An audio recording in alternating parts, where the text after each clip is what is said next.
So we have a little video here today talking about the difference between $8,000 Cervelo versus the $500 Reid Osprey. And as you can see the time here, we have Corkscrew Road as a Strava segment. Here we have January 15th, 2014. Actually, I was actually with Team Sky. I was drafting them up the climb, the Corkscrew there on the Cervelo R Series. 314 watts to 945, and just recently went out on the Reid Osprey, the $500 9.3 kilo alloy bike. I did a 949. Got an extra, how many watts? We got the extra 11 watts I had to put out to ride a similar time, but I was drafting Team Skies, and I was probably maybe a kilo lighter, maybe a kilo and a half lighter on the January Cervelo effort. So we can see that a few variables, but Corkscrew is a pretty good climb because there's not much wind going on there. It's pretty consistent. There's not many variables. The road surface hasn't changed. What tyres was I running that night on the Reid? I think I had the stock on there. The stock Kenders, they're probably like $5 a tyre. So you can see there that, the Cervelo was a nice bike. The Reid, I find, handles better on the downhills. Cervelo, it feels, because it's lighter, it just feels, more frisky. But there you go. I just wanted to show you that I've got some pretty expensive bikes, and I've also got the bare bones budget $500 out the box online delivery bike.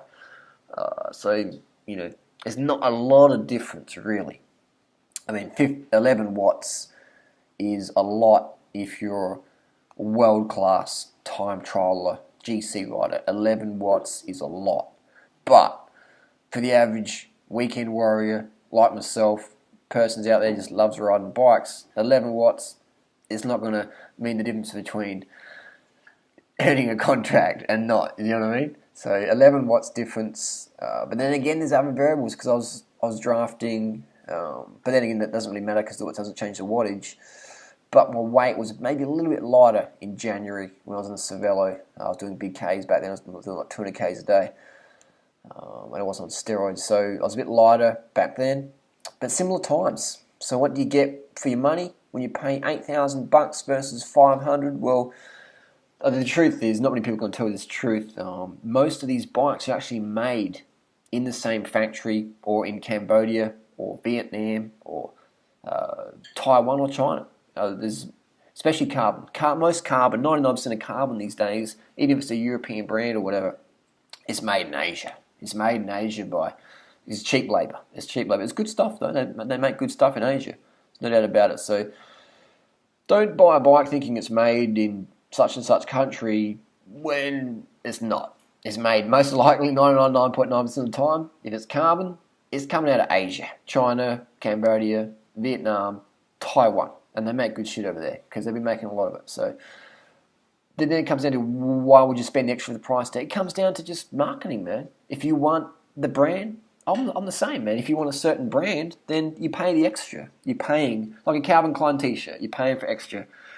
The reality is that all these companies make bikes everyone else, so the production quality is the same. It comes down to warranty, customer service, things like that. So I just want to make a quick video showing that, I would spend at least, you need to spend at least $500 to get a good road bike.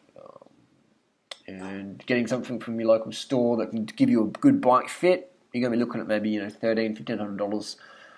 Because when you're buying your first ever road bike fit is vital. Someone like myself, I know generally what I want in a bike, geometry-wise, head tube, etc. But the average person, you're paying for bike fit. So that's why when you get your first road bike, you definitely want to go to a shop and get fitted up correctly. But don't think, if you're out riding your bike, let's say you buy your bike from the bike shop, you get a giant Defy or a giant Cervelo or whatever, which is a popular model I push, just because it's great value and great performance. Let's say you get your little giant and you go out with your mates and they're on their $10,000 bikes and they drop you. They don't drop you because their bike's $10,000 and your bike's $1,500. They drop you because they're more experienced riders. Right? They're pushing more power. They're pushing more watts per kilo. They drop you on a climb. They're pushing more watts per kilo. Simple as that. It's not because their bike is $8,500 more than yours.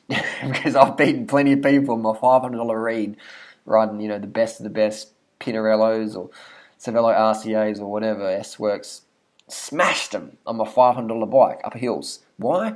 Just I push out more watts per kilo than them. Doesn't make me better than them, it's just more watts up a hill, you go faster, watts per kilo. So it's not about how much money you spend on a bike. Your basics are, you want a bike fit. You want the bike to fit you. Measure your measurements. Bike fit's important. Then you want to have gearing.